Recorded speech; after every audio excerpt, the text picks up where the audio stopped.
बाबा जी या तुम जान लो जौन तुम मारे दे रहे हो ना, अतीक के पूरे खानदान में लौंडन को घेर घेर के गोली मार रहे पिछवाड़े पर। इसके पीछे कुछ राज है, कौन राज छुपाया जा रहा है।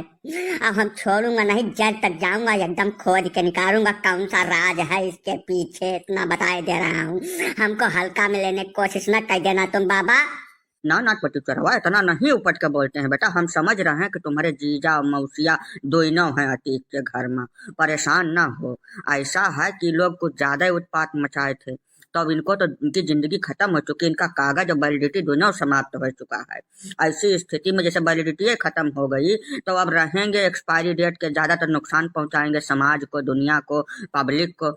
ऐसी स्थिति में इनका मर जाना बेहतर रहेगा। अब भाई तुम्हारे मौसिया हैं, जीजा भी हैं इनके घर में, तुम्हारा रोना बिलबिलाना जायज है, लेकिन बेटा कुछ दिन तक कष्ट रहेगा। मतलब जब इनका चालीसा फातिया सब हो जाएगा तो तुम्हारा कष्ट धीरे धीरे कम हो जाएगा। तुम ज्यादा न रो, रोना होना उचित नहीं है टीपू बेटा। यार जब हम तुमसे नहीं बोलना चाहते हैं पलाई जी, तो काहे बीच में लपक लेते हो बात को तुम। हम बाबा से मुखातिब हैं, बाबा से बातचीत कर रहे हैं, तुमसे हम बिल्कुल नहीं बोलना चाह रहे हैं। ना ना टोटी चोर, ऐसा है, गर्मी तो हम बिल्कुल बर्दाश्त नहीं करते बेटा। हम मई जून में जब शिमला की ठंडी ला देते हैं, तो इस समय तो मौसम थोड़ा सा ठंडा चल रहा है, गर्मी बिल्कुल नहीं दिखाना।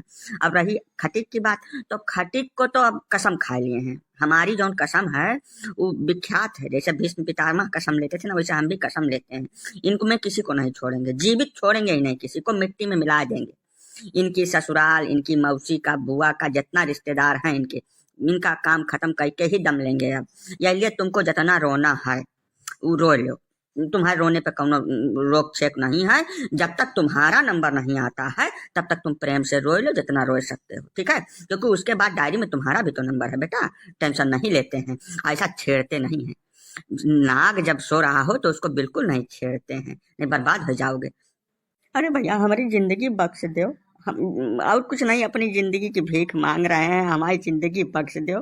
एकदम बस ना खत्म कर दो, तुम प्रॉपर्टी प्रॉपर्टी सब बर्बाद कर दो, नेस्ता नाबूद कर दो, लेकिन जिंदगी बख्श दो। पहले जी की बात पर ध्यान नहीं दिया ना तूने। ऐसा है खटीक, तुम्हारी वैलिडिटी समाप्त हो चुकी है, एक्सपायरी डेट से आगे चल रहे हो तुम। कोई भी चीज एक्सपायरी डेट के आगे हानिकारक होती है, समाज के लिए हानिकारक होती है, लोगों के लिए हानिकारक होती है। तुम्हारा बिल कट चुका है, पर्चा फट गया है। अब केवल जितने दिन तुम जीवित हो उतने दिन समझ लो ओवर टाइम में चल रहे हो, इसलिए बोलना नहीं, बिल्कुल नहीं बोलना। आज हम तुम कहे आए हो, जल्दी बोलो, समय बहुत कम, हमको विकास कार्यों पर ध्यान देना है। तुम्हारे जैसे घटिया लोगन की बात कहीं नहीं सुनी, जल्दी बोल। हम या कह रहे हैं हजूर माई बाप, तुम फरमान जारी किए हो कि जेल में जौन बुजुर्ग अब बीमार कैदी हैं उनको छोड़ने की प्लानिंग बना रहे हो, हम पेपर में पढ़ा है। तो जैसे हम बुजुर्ग हो चुके हैं, बीमार भी रहते हैं, कहीं ना ये था कि हमहू को रिहा कर देते, कम से कम हम अपने जाके खुदा को याद कर लेते, हज पर चले जाएंगे, हम लौटबा नहीं करेंगे, इतना बता दे रहे, गारंटी दे रहे हैं तुमको। हम हज पे जाएंगे, वहां से लौट के आइबा नहीं करेंगे, हमहू को बख्श दो, रिहा कर दो। ना ना ना ना ना, ये संभव ही नहीं है। आजम ऐसा है जो तुम्हारी पिछली जिंदगी रही है, 5-10 साल के कार्यकाल में तुम इतना कमीनापन, इतना घटिया ही नीचता वाली हरकत किए हो, जबान से भी दिमाग से भी, कि उसका अगर तुम 3-4 जन्म लेकर भी भुक्त भोग भोग करो तब भी वो खत्म नहीं होगा। इसलिए जितना अभी तुम्हारी जिंदगी बची है वो तो तुमको बेटा भोगना ही पड़ेगा, इसका कोई तोड़ नहीं है। तुम हज फज पे बिल्कुल ना जाओ, देश का धन ना बर्बाद करो, जौन सजा मिली उसको प्रेम से काट लो। हमारे इंस्पेक्टर तुम्हारी सेवा में लगे रहते हैं 24 घंटा, उनकी सेवाओं का आनंद लो, मौज से बैठो, क्या दिक्कत है तुमको। अरे हमको तो पता है कौन सी सेवा करते हैं तुम्हारे इंस्पेक्टर, रहने दो, ठीक है, जबरदस्ती है सारी।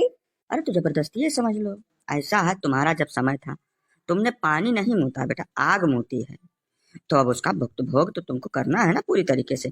चाहे उसको जबरदस्ती समझ के भुगतो, चाहे प्रेम से भुगतो, हर स्थिति में तुमको भोगना है और कुछ नहीं बचा है। अब जल्दी से जल्दी पीछे घूम के भाग जाओ यहाँ से, भाग जाओ, ने कोप भाजन के शिकार हो जाओ। और टोटी चोरो तुम, आज के बाद अगर इनकी दुहाई लेकर तुम आए तो तुमको भी फंदा में लपेटेंगे, इतनी बुरी तरीके से लपेटेंगे कि तुम्हें 7 जन्म याद रहेगा।